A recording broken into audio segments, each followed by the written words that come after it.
ہر ایک کا مقام ہوتا ہے، ہم کو کوئی حق نہیں ہے۔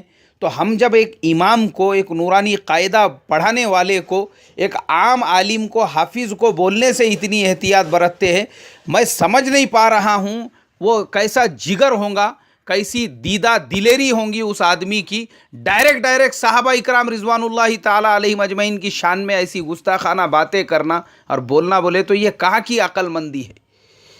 ارے کیا ہم کو حق کیا ہے؟ بعض لوگ انبیاء کی شان میں، اللہ معاف کرے یار، تم ایسا سمجھ لیے، مجھے لگتا ہے یہ بیان کرنے والوں نے ایک عام لوگ سمجھ لیے، انہوں نے یہ صحابہ اور انبیاء کی جو شان میں اس طرح کی باتیں بیان کرنے والے اور وعیدیں اور اس طرح کے سخت الفاظ، ارے تو ہے کون بھائی بولنے والا؟ کتنی غلط بات ہے یہ، تجھے بعد میں حضرت جبریل نے پرائیویٹ میں سیپریٹ میں آ کے سمجھائے، شاید اکیلے میں کونے میں لے کے، کہ دیکھ اللہ کے نبی کی طرف سے یہ جو پابندی لگائی جا رہی ہے صلی اللہ علیہ وسلم، اس کا مقصد یہ ہے کہ کعب ابن مالک اگر اس طریقے کا عمل کریں گے اس کے بعد آگے ایسا ہوگا، مطلب فیوچر کی ساری باتیں اس کو اکیلے میں بتا دیے تھے۔ ارے کائے کے واسطے اپنے بیان میں نمک مرچی لگانے کا اور اپنے بیان کے اندر جو ہے اس کو فیمس اور پاپولر کرنے کے لیے اس طرح کی عجیب باتیں بیان کرنے کا، سادی سرل سیدھی باتیں بیان کرو نا بھائی۔ اور اس کے بعد میں آگے یہیں پر بس نہیں ہوا، پھر نافرمان اولادیں پیدا ہوتی، اور پھر وہ اس کے بعد ایک اور صاحب نے، انہوں نے اپنے بیان کے اندر بیان کیے، بولے کوئی آدمی اگر دکھاوے کے لیے تہجد کی نماز بھی پڑھتا ہے اس کو منہ کے بل گھسیٹ کے جہنم میں پھینک دیا جائے گا۔ ارے کائے کو امت کو یار اتنی سخت وعیدیں اور ایسی باتیں بتانے کا؟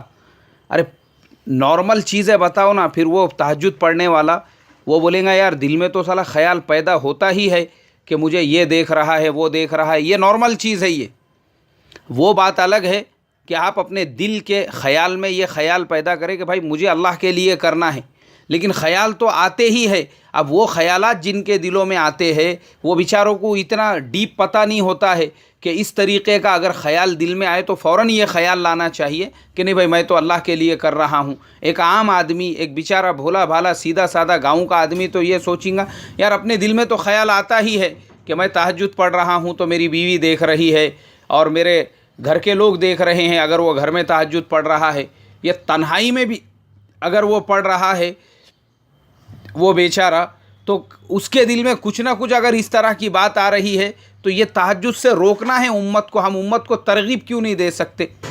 اور اگر آپ کو وعیدیں بیان کرنا ہے تو شرابیوں کے لیے، جواریوں کے لیے، زانیوں کے لیے، سود خوروں کے لیے بیان کرو نا میرے بھائی، یہ تہجد پڑھنے والوں کے لیے۔ ایکچولی کیا ہوتا ہے، مطالعہ نہیں، علماء کی صحبت نہیں، کسی سے پوچھیں گے نہیں تو اس طرح کی باتیں پھر بیان ہوں گی۔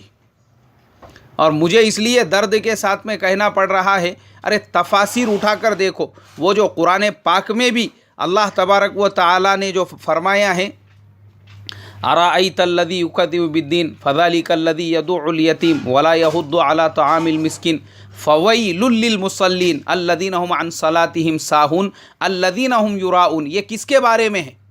یہ تمہارے میرے جیسے نماز پڑھنے والوں کے بارے میں نہیں ہے۔ یہ پہلے پڑھتے جاؤ، اس کی تفسیر پڑھو۔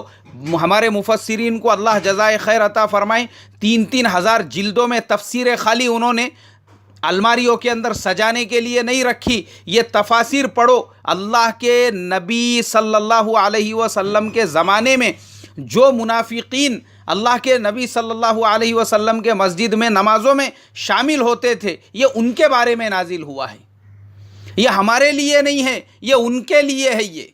یہ باتیں مسلمانوں کو معلوم ہونا چاہیے، پتہ ہونا چاہیے، معلوم ہی نہیں ہے ہم کو، اب اتنی بڑی وعید بیان کر دی ہے۔ ارے بھائی اللہ کے واسطے تمام لوگوں سے، جتنے بھی لوگوں کو بیان کرنے کا بہت شوق ہے نا، تو بھائی موٹی موٹی باتیں جتنا آپ کو بتایا گیا ہے وہ اسی لیے بتایا گیا ہے آپ کے لیے، اسی لیے ایک دائرہ بنایا گیا ہے، ایک حد مقرر کی گئی ہے، تاکہ اگر آپ اس کو پھلاننے کی کوشش کرو گے تو پھر اپنا بھی نقصان کرو گے۔ ہم تو ڈوبے ہیں صنم، تم کو بھی لے ڈوبیں گے، خود بھی گمراہ ہوں گے اور دوسروں کو بھی، سننے والوں کو بھی گمراہ کرو گے۔ احتیاط برتو اپنی زبانوں کو۔ اللہ کے نبی صلی اللہ علیہ وسلم نے زبان کے استعمال پر وعیدیں بیان فرمائی ہیں، وہ حدیثیں پڑھو۔ اور بات کرتے وقت میں، کیونکہ آپ جو بات کر رہے ہیں ذمہ داری والی بات ہے، وہ معمولی بات نہیں ہے. آپ کی بات سن کے ایک آدمی بھی غلط عمل کرے گا، اب یہ آپ کے لیے نقصان دہ ثابت ہوگا. تو موٹی موٹی باتیں آپ کے لیے، اسی لیے دائرہ ایک حد مقرر کی گئی ہے، اسی کے اندر رہ کے بات کرو. اور اس میں بھی کریں گے نا اپنی بات کو انٹرسٹنگ بنانے کے لیے. ابھی ایک دوست ہے میرے، ان کے بیٹے کو وہ پچھلے سال دین کی محنت کے لیے بھیجنا چاہ رہے تھے، لیکن بعد میں وہ بچے کا دماغ پھر گیا، اس نے انکار کیا، نہیں میرے کو نہیں جانے کا بولے. میں گیا اس کے پاس، انہوں نے بولے میرے کو مولانا تھوڑا ٹائم دو، بچے کو ذرا سمجھاؤ، سن رہا نہیں. گیا میں اس کے پاس، میں بولا کیوں بیٹا، کیوں ایسا کر رہے؟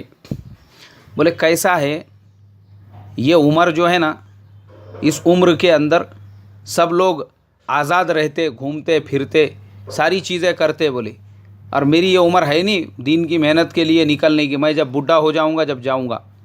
میں نے کہا نہیں بیٹے، صحابہ کے زمانے میں بچوں نے بھی قربانیاں دی تھی.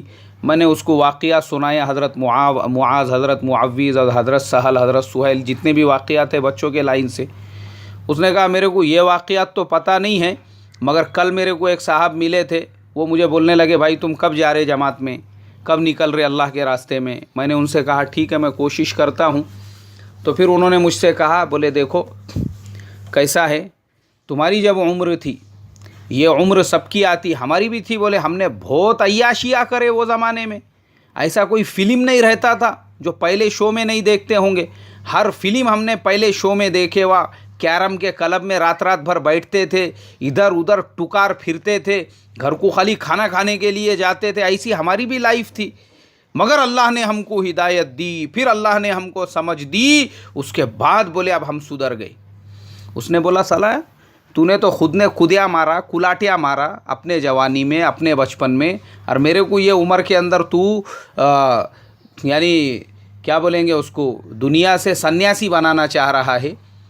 تو وہ بچہ میرے کو بولنے لگا، بولے جب یہ لوگوں نے اتنے خودیا مارے تھے، اتنے جب عیاشیاں کرے تھے اپنی عمر میں، اور بڈھے ہونے کے بعد میں جب یہ لگ گئے دین کی محنتوں میں، تو پھر میری بھی تو یہ عمر کائی کی ہے، تو مجھے بھی تو چھوٹ دینا چاہیے نا. ابھی میں بھی وہی چاہتا ہوں کہ میرے کو میری بھرپور جوانی جینے دی جائے.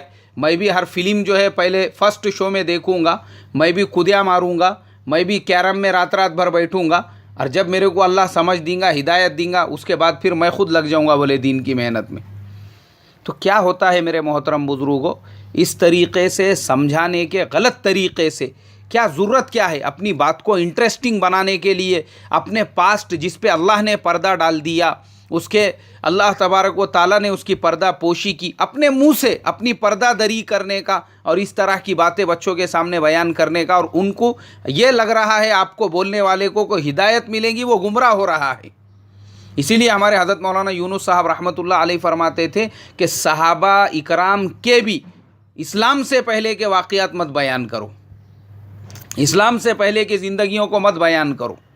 کیوں بولتے تھے؟ بہت بڑی حکمت تھی اس کے اندر. ان کی قربانیاں بیان کرو، ان کے مجاہدے بیان کرو. تو اس کے لیے میرے محترم بزرگوں، تمام لوگ جو غیر علماء ہیں ان سے میری ریکویسٹ، درخواست ہے کہ بیان اپنی حد میں رہ کر کرے، اور اپنی بات کو انٹرسٹنگ بنانے کے لیے اس طرح سے نمک مرچ لگانے سے بچے. اللہ میری تمہاری حفاظت فرمائے. السلام علیکم ورحمۃ اللہ وبرکاتہ.